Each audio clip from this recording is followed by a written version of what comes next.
This is Instadeath Survivor Support Group, and I'm Brian Hazard, your ever-eager explorer of all games narrative. Today I'm truly giddy because I'll be exploring one of my favorite worlds with two vital stewards of Magnamund. I'm talking about Joe Deaver's Lone Wolf series, and I have Ben Deaver and Vincent Lazzari on the show to discuss it with me. Ben, Vincent, welcome to the show. Hi, Hello. thanks for having us. Yeah, thank you so much for coming on. Let's start high level. Some listeners might not actually know what Lone Wolf is. Maybe one of you could give explanation of the Lone Wolf world. Sure. It's the life's work of my father, Joe. It's a series of game books, which are interactive role-playing books, choose your own adventure style, that follow the story of a single character. So it's unique in that it's the same story all the way through the series. So you build up your character, your items, your skills, as you chart this course from a lowly initiate to the supreme master of the Kai. Vincent, how would you explain it? Yeah, in fact, that's the first ever published mega campaign in role playing. In fact, you have your character that you start, you are 15 years old, and you finish much later. I can say the conclusion, but you will play after that when you are more than 60 years old. And so, in the meantime, many adventures will happen in different parts of the world. Lone Wolf was, in fact, the first game book saga in which the world building was very constructed.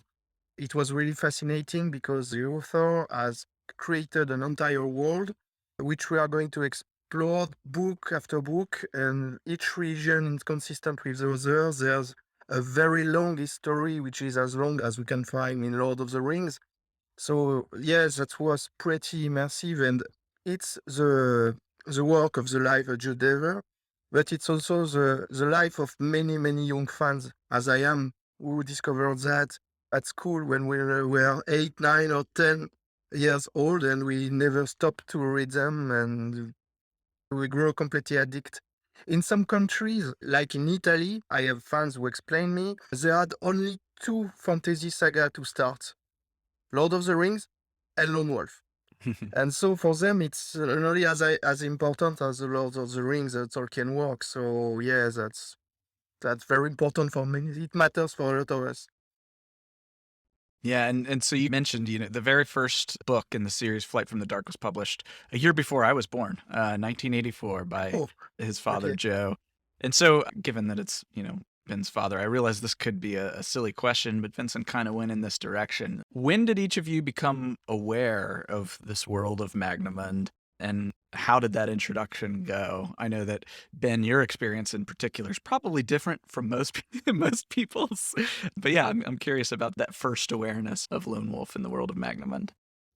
I didn't read a Lone Wolf book until after my dad passed away, which I'm ashamed to say.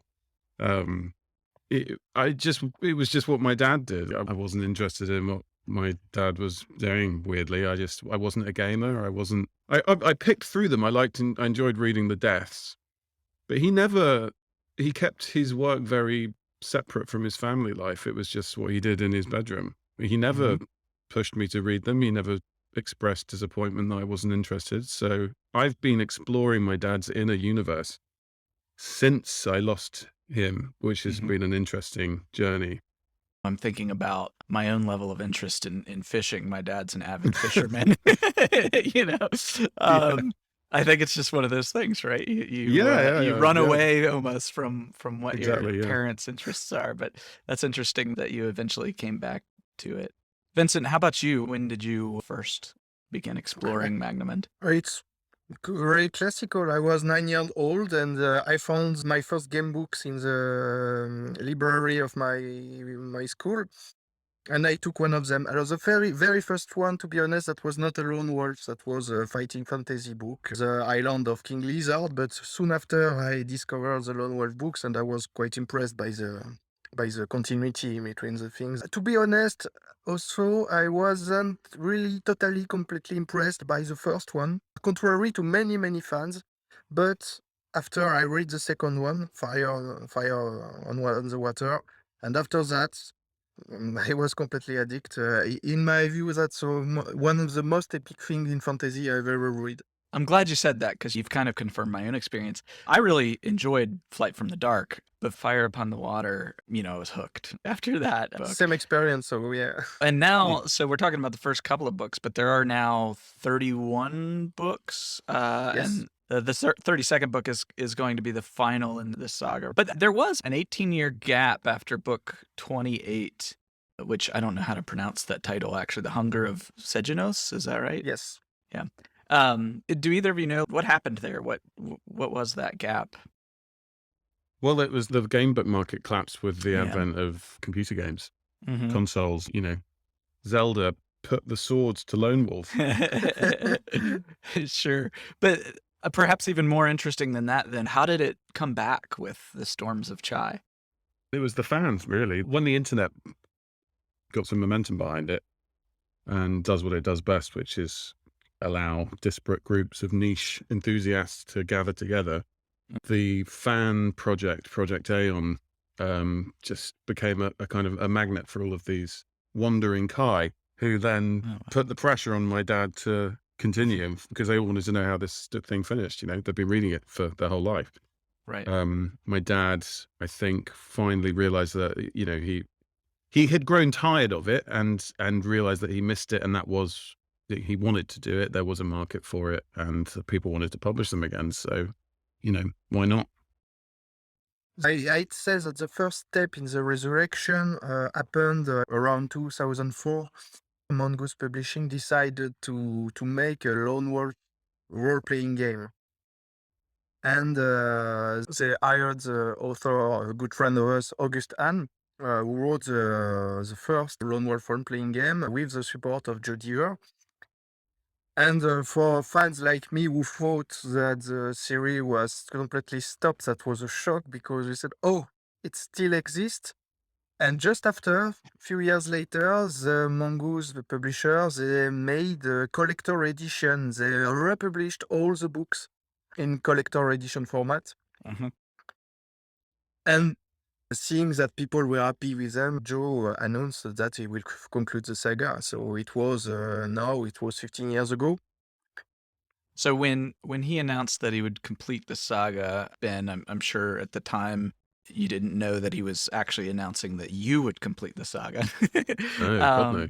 So what was that like, taking over the reins of such a beloved series and one that up to that point you didn't have a lot of familiarity with? Oh God. I mean, almost deserves a book in its own. It was obviously, first and foremost, you're dealing with the death of one of your parents. Right. So that was the focus. And having something to work on with him in the hospice was a real blessing because it gave us a focus and it allowed us to, we had something to talk about other than our feelings. Oh, Mhm. shit. Sorry, I just dropped my tea all over the table. Literally So- spilling the tea. Literally spilling the tea. So it gave me a focus. It gave me something to do, gave me a means by which I could kind of process what was happening. I didn't fully appreciate the scale of what he was asking me to do. And that slowly kind of revealed itself over the next, I'd say, kind of year and a half. And honestly, I've had the best help through this from Vincent and from, lots of other Yes. people, but primarily Vincent. I mean, he was there during the process in the hospice on the end of Skype while we were taking the notes Mhm. for these books, which was the first time we met, was via a screen in the hospital. So it was pretty intense. And then, Vincent's been instrumental in the books. I mean, I would go so far as to saying really the books have been written by him and by my dad, and I've basically just kind of edited them. And as I've grown more kind of confident, I've started getting more and more involved in the books, and I'm discovering that I really enjoy it and that I've actually appreciate what my dad did for the first time in a real genuine sense, that I actually think it's good. I think he did a really good thing, which is nice because Mhm. I could have inherited a really bad book series that I didn't enjoy. Yeah. I So mean, I'm grateful for that. not many people write a 32 book series of novels, let alone go to the extra effort to make them interactive. I mean, I had my own career, I was busy as an event organizer producing these huge music festivals. And so this was a side project that I had to look after Mhm. until the pandemic came along and then gave me the opportunity to really kind of take it more seriously, which I've had to do Yeah. because I've formed a publishing company to look after the property, which I had to do because there are so many books that no publisher would take on that many books. And Mhm. we can get into the ins and outs of why and all of that, which is quite interesting. But it's happened that the timing is so weirdly great because the indie publishing scene is exploding Mhm.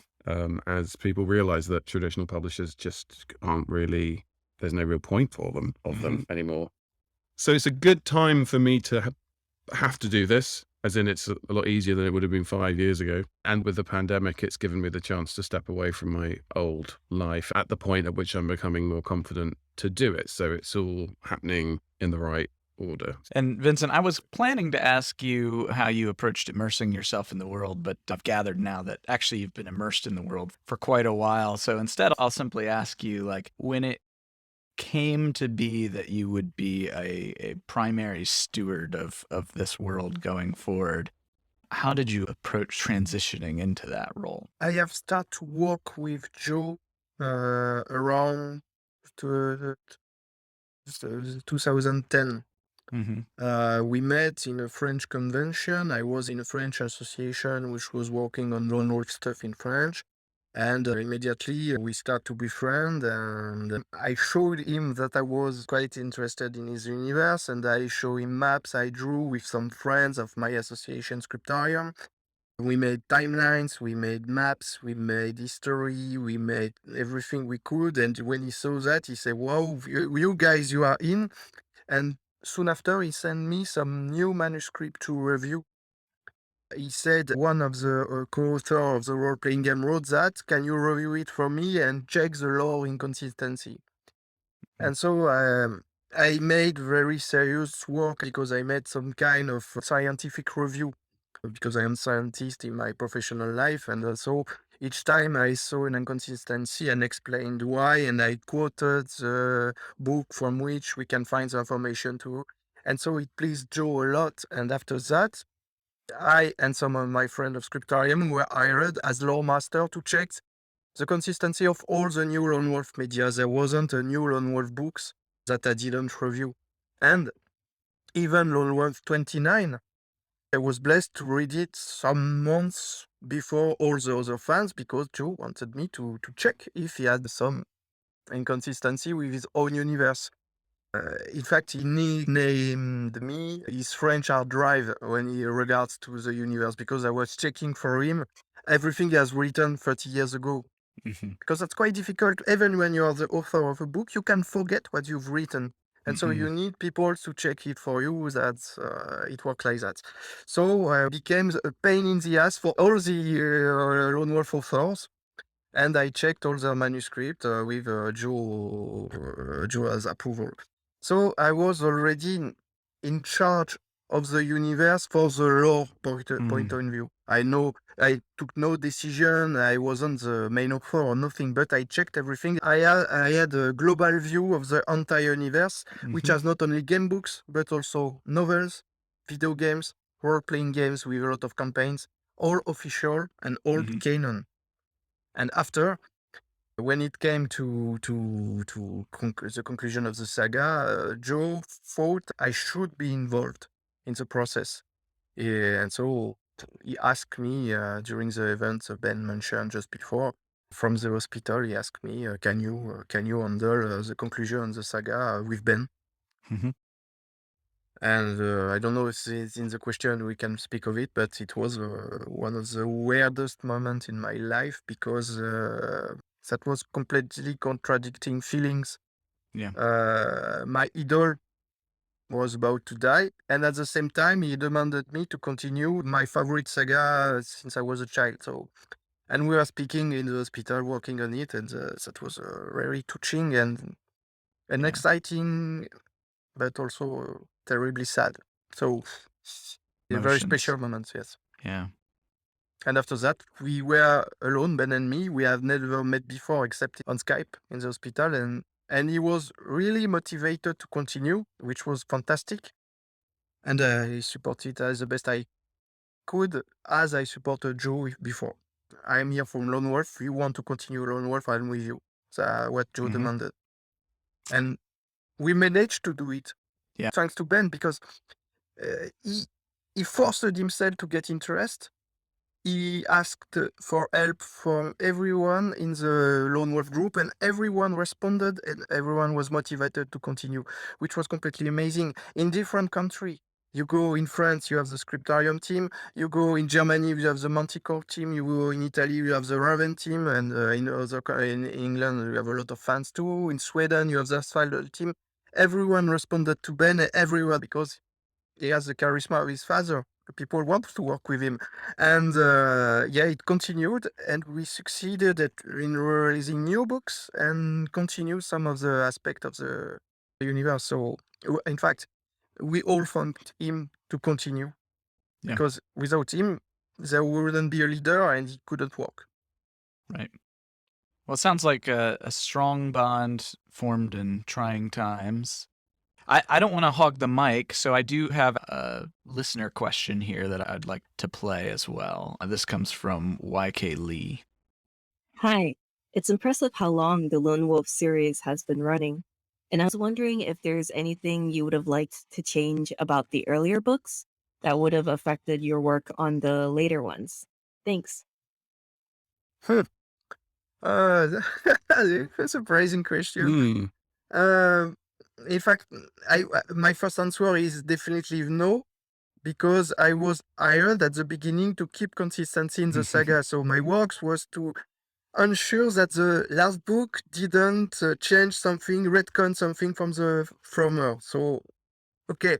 After, you have always things that you find. It would have been more easy for us if this guy wasn't dead, or if this place wasn't destroyed, or if this item was still available. But we always find solution.